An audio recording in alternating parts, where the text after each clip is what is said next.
Welcome back, fans. Thank you for tuning in for another one of my solo videos where I ramble like a madman about Disney Plus's Ahsoka. Now, before we get into my breakdown and thoughts on this episode, I would like to thank everybody for keep giving the support that you have for our channel and our videos. The thumbs up really does help us in the algorithm. So go ahead, if you do like this video, hit that thumbs up because it means a lot to me. It means a lot to the algorithm, and we want to get this out to as many people as we can. Also, if you haven't yet and you're tuning in for the first time, hit that subscribe, hit that notification bell so you can keep getting high level content like you're getting right here today. Now that we're done with all the, paying the bills and all, let's get into episode 7 of Ahsoka, the second to last episode, Dreams and Memories. More like nightmares and things I should forget. Alright, so the episode is 47 minutes long. You can pretty much cut out 7 minutes of it for recap, intro, opening credits, and closing credits. So 40 minutes to cover this episode. Now, after all of the beginning stuff, and you have that beginning, I'd say segment before they get into the opening credits, which ran about roughly 4 minutes. We are at the court-martial trial of Hera as she's standing before the council plus some others. It looks like there's 4 people talking, but there was more in the room to actually watch the proceedings of the council. Yet there were members missing from the council as well. So this court-martial really made zero sense to me.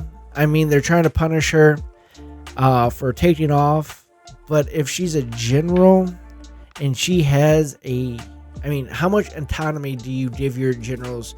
In the United States military, we do give our generals a lot of autonomy where we don't have to explain everything that they do to Congress or to the president. Now, they do have regular hearings, especially at the 4-star level, because we have what we call combatant commands, which are geographical commands that are responsible for everything that happens in that region. So they do have to go and answer for what they're doing, how much money they're spending, stuff like that. But at some point, they're allowed to conduct their operations pretty much hands off. And this is showing, once again, how weak this new republic is.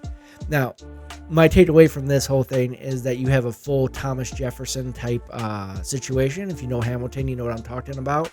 Don't lecture me on the war. You didn't fight in it. And that's exactly what we have with the senator on the left. I don't know his name, don't care to learn it. But he's there trying to criticize everything that she did because she's running off a hunch, trying to get good intel. And he's blaming her for something that hasn't happened yet. And wasting resources. I don't see how they're wasting resources when they're at peace and using assets to maybe find out that there's a threat coming. I would say is a good use of resources.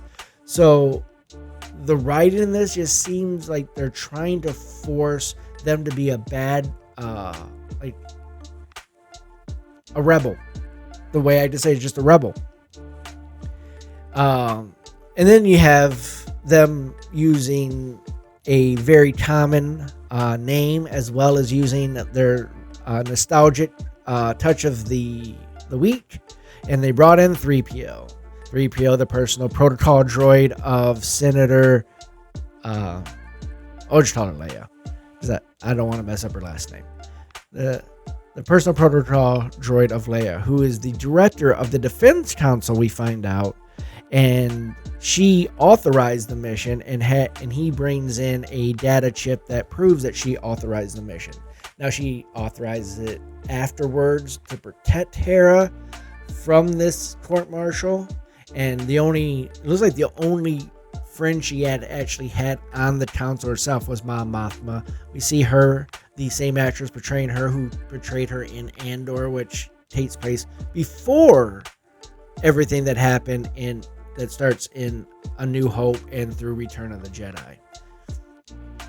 So Hera comes out and they asked her, like, do you really believe Thrawn's coming back? And it's kind of like, yeah, this is going to happen, which we all know that this show is to lead into the movie that David Filoni is supposed to write and direct.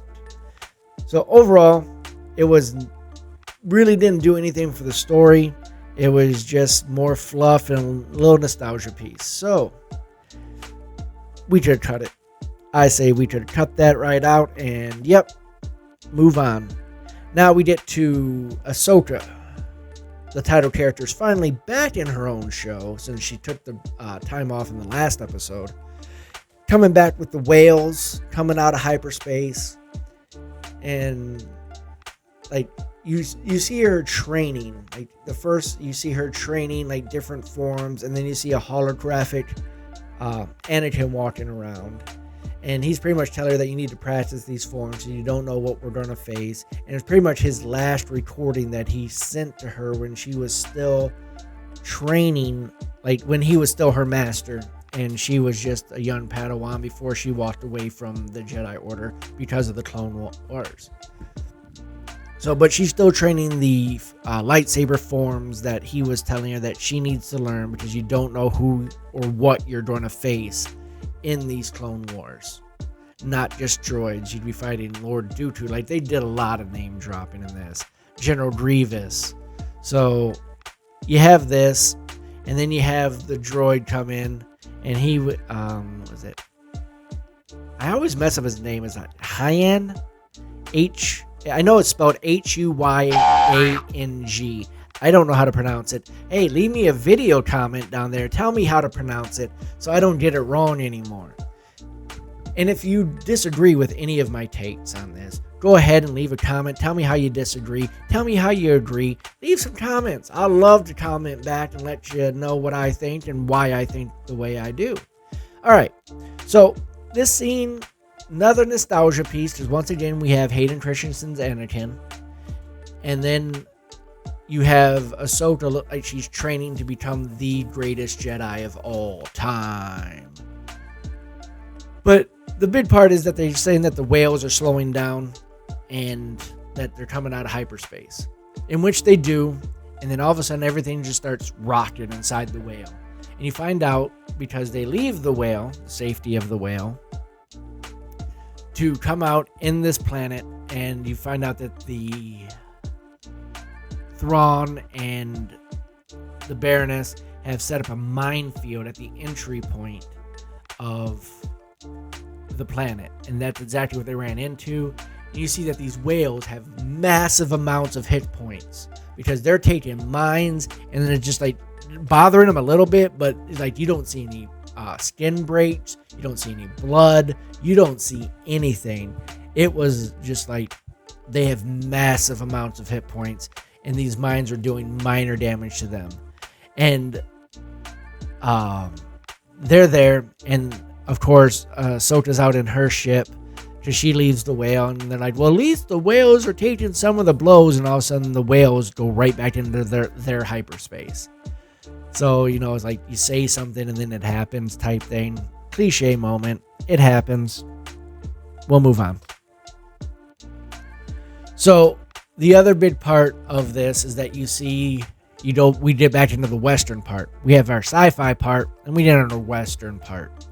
So sci-fi part is Ahsoka. She's out there, and all of a sudden fighters are coming out of the hyperspace ring coming after her, and she like starts, she's not firing back, but she's like dodging and weaving, and she goes into the ring around the planet, which of course we know is the graveyard, because we know the hyperspace whales, progs, I think they called them. This is where they go to die, and then they become part of the planetary ring. So that she goes in there, and like their sensors aren't working right, and they're flying by the seat of their pants. You see like how dangerous it is, because you see one of the enemy fighters come in and like flying, and all of a sudden he flies into a bone, like, and just blows up. And then she hides out in the debris. And then you have a couple of like Thrawn moments, and then he brings in a witch, and he's like, I need to find where they are hiding in this debris. And she's like, as you command, Grand Admiral. And she breaks out her little shiny ball thingy, and it comes out and it makes the triangle, and then it starts scanning like the space through the holographic projection. Now, it might be able to access the sensors that way or not, because they're different type of force that they use, but who knows at this point how it actually works. So we did down to the western part, and you see like it's a caravan at this point. So the rock turtle thingies have picked up camp, and now they're all riding somewhere. I don't know where. And you see Ezra and Sabine in their own little carriage thing heading with them. So they're on their little caravan ride. And then you have... then you see the enemy come up on the hill. And this was an interesting moment. I actually enjoyed this because you see another side of... like, the most interesting character in this whole series so far is not Ahsoka, it's not Ezra, it's not Sabine, and it's not anybody else. It's Braylon. Lord Braylon is the most interesting person in this series. I wish we'd do a whole series on him, but we all know that he passed away. May God have mercy on his soul. I hope he's resting in peace right now. But I'm loving his character and what he brings to it. And you have Shin there, his apprentice, and he's like, go. She's like, looks at him like, you're not coming. And he's like, you're too eager to please, and your path is going in a different way. My path is leading me somewhere else. And he stays while she rides down with the natives to go attack the caravan. Back to space. We have Ahsoka there, hiding out in debris. Like, we haven't seen this before in Star Wars. And she's like, we can't get communication because we don't know where Sabine is. And she's like, maybe there's another way. And of course, she reaches out with the Force. And Hyman over there is like, are you sure your bond's strong enough to do this? And of course, it is. She spots him. We shoot back down to the caravan, and you see that Sabine is actually hearing something from Ahsoka. But doing this betrays her position to the bad guys, and then they start firing big cannon blasts at them. Now, also, Thrawn ordered 2 squads to go support the natives in their attack on the caravan. So, now we get into the fun part of the show. This is where we talk about the caravan and the classic Western jumping the caravan, jumping the train scene. And I'm bleeding. Okay, coming back after I had that little where I started bleeding on my leg.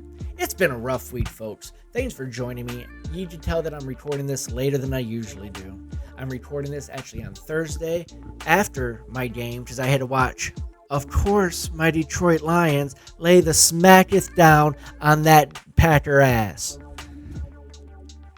Oh, new Kings of the North. It's finally nice to be able to say that we beat the Packers 4 times in a row now. But this isn't a sports talk show. We're talking about Disney's Ahsoka. Now, we're back at the fun part of the episode, as I just said, about Sabine and Ezra in their carriage riding along as the natives attack. Now, this is classic Western, like spaghetti Western movies. This is what it was about. You had the natives come attack, and like they even did the whole circle the wagons in this to build a defensive perimeter. And like you have like the people in the caravan using anything they can as a weapon, mostly rots, slingshots. And of course you have Sheriff Sabine there with her handy 6-shooter blasters laying down cover fire on these natives attacking her caravan. A lot of people don't know where it comes, where you call shotgun and the shotgun sits next to the driver, is because they would actually carry an actual shotgun. So she's riding shotgun because Ezra's doing the driving, and she's carrying a blaster. It'd be really cool if it was a blaster shotgun. That would have been awesome. just from a personal standpoint, because I would like to see the physics of it and how they would portray like a shotgun version of a blaster. Let me know what you think of what a shotgun blaster in the Star Wars universe would look like and how much damage it would do. Let's ponder on that. I mean, the shotguns are very powerful weapons. They've been banned from some combat because they were considered too deadly. Think about that for a minute. So this was kind of fun. It wasn't meant to be too serious. They after a long run time, they actually disable one of the caravan trailers, and that's when they have them circle the wagons and them going to defensive positions. Like you see, it has like a little top shell shield thing to protect the driver, and like it closes up, and like it's a hard metal, so like they're banging on it. And Ezra gets out, Sabine gets out, and she's like, take the light. And that's when they see Shin show up.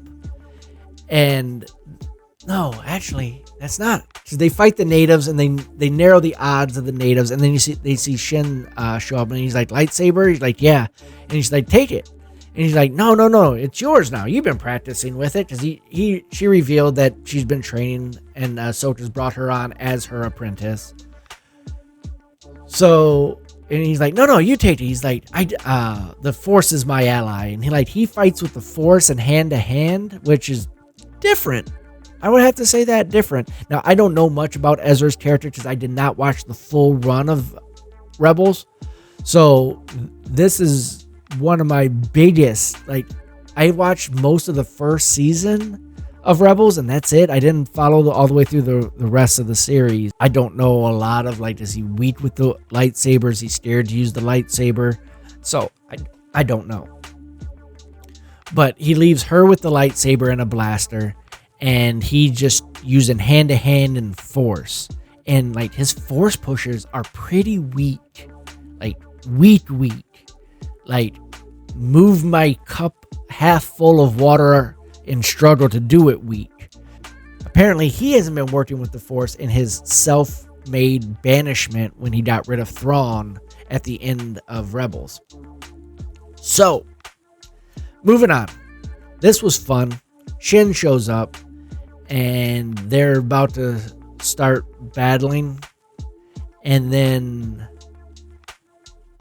that's where that cuts there. I'm just trying to remember. I watched it last night, commenting tonight. But then you have Ahsoka coming in, still followed by fighters, mind you.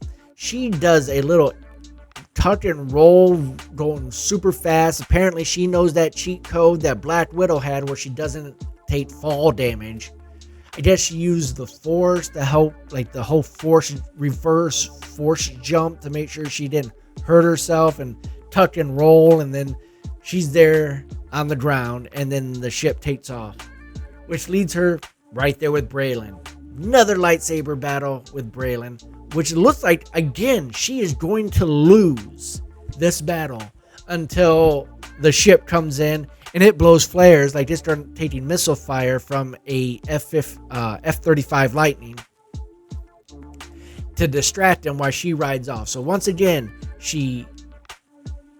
I would call it a draw.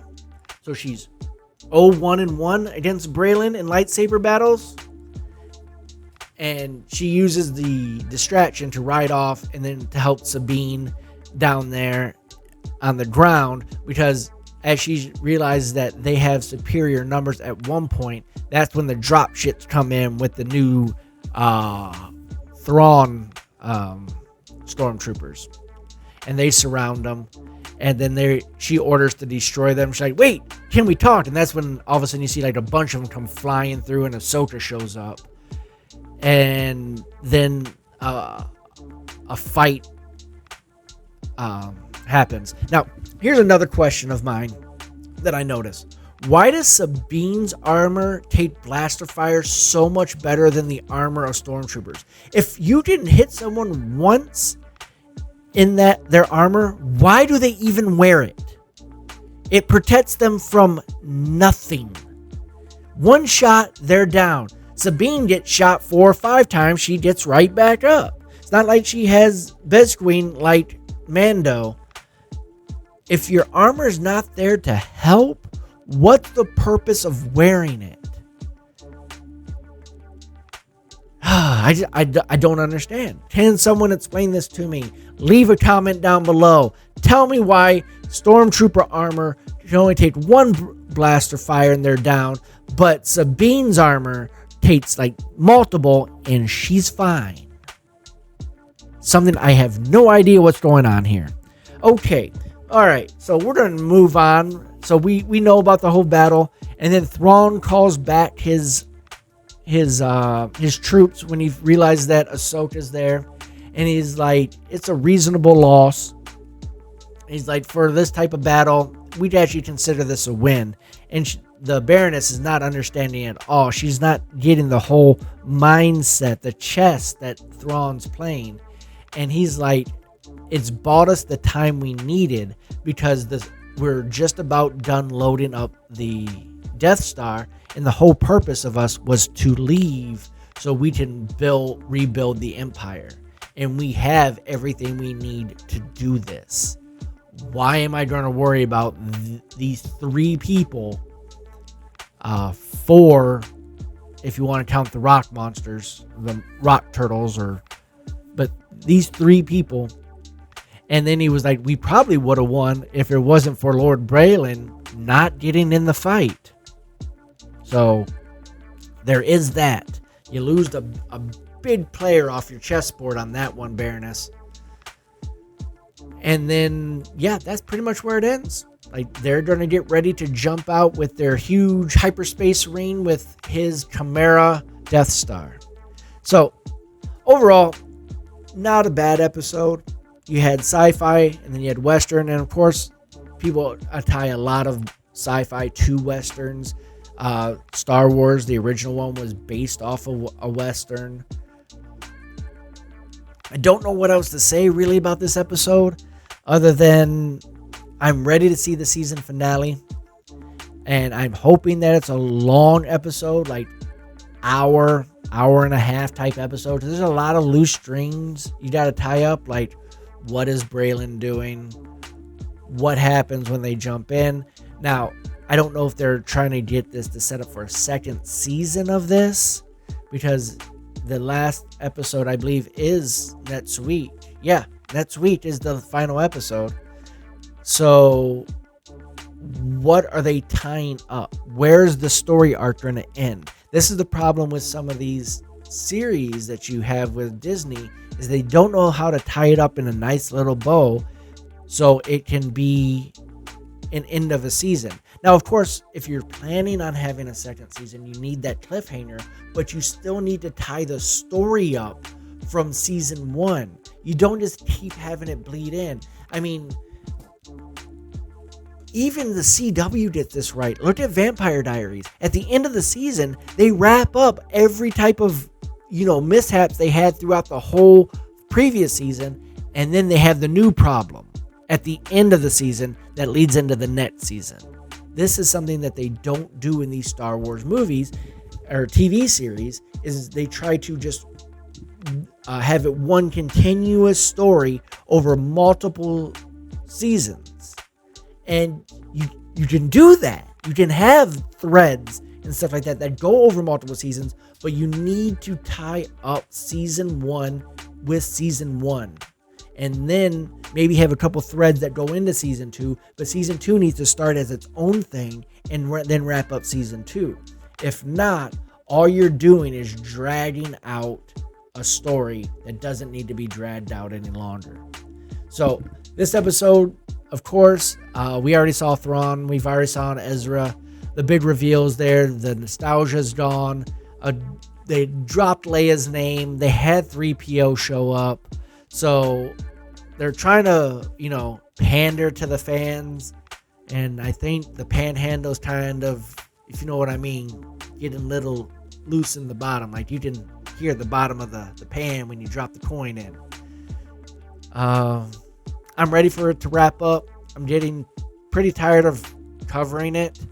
Like, I was really happy to see Thrawn. I like the performance.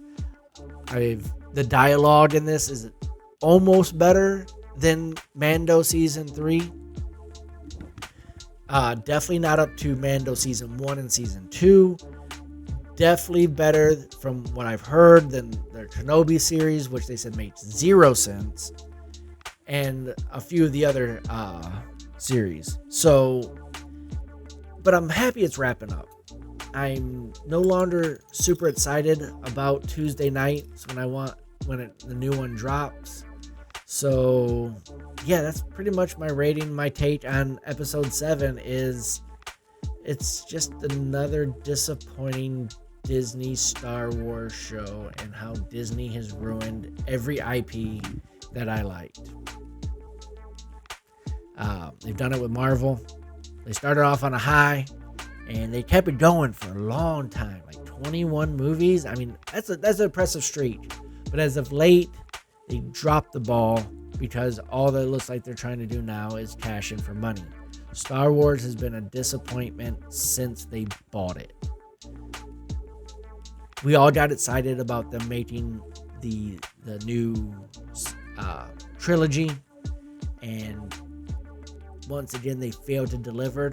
I was really excited about it, especially after they named J.J. Abrams, who's going to be in charge of it, because I did like how he was changing Star Trek. I was enjoying the new Star Trek movies and how it was a little bit different than what we all know in Star Trek. So I was really had high hopes. And the $1 billion business just drops the ball. Once again, we realize the only fans that Disney cares about is Washington, more like Ben Franklin, and all those dead presidents. That's the only fan they care about. They don't care about us. And to the fans that are overjoyed with this, I'm really glad you're enjoying it. I am. I'm truly happy you found something that you enjoy. But for me, it's not enjoyable anymore. It's more of a job, and how I try to justify how it's good. Like I was talking about last week, how I gave that a 4.1 out of 5 stars because of like the nostalgia piece. We get to see live action Thrawn. We didn't see live action Ezra, something we've been waiting for the entire season for. And I gave it that because it's grading at the bottom of the bell curve. Like, it's the cream of the crap. That's why I got such a high rating. The bar's set so low that they literally have to trip over themselves to get below average, because average for them is already below average for every other show that actually has decent writing staff and that actually cares about putting out a good product for the fans, for their viewers. They have failed at this miserably since season 2 of Mandalorian. Like season 3, they just cashed it in. Now, I have a couple of people on here who were like commenting and wanted me to tell why season 3 was so bad. If you want me to hear why season 3 was so bad in one word, I can't really do it in one word. But why it was dialogue. One word, dialogue. They contradict themselves every other major paragraph. It's weak, it's cashed in, it doesn't carry a story. It's so matter of fact, and then you have embarrassing.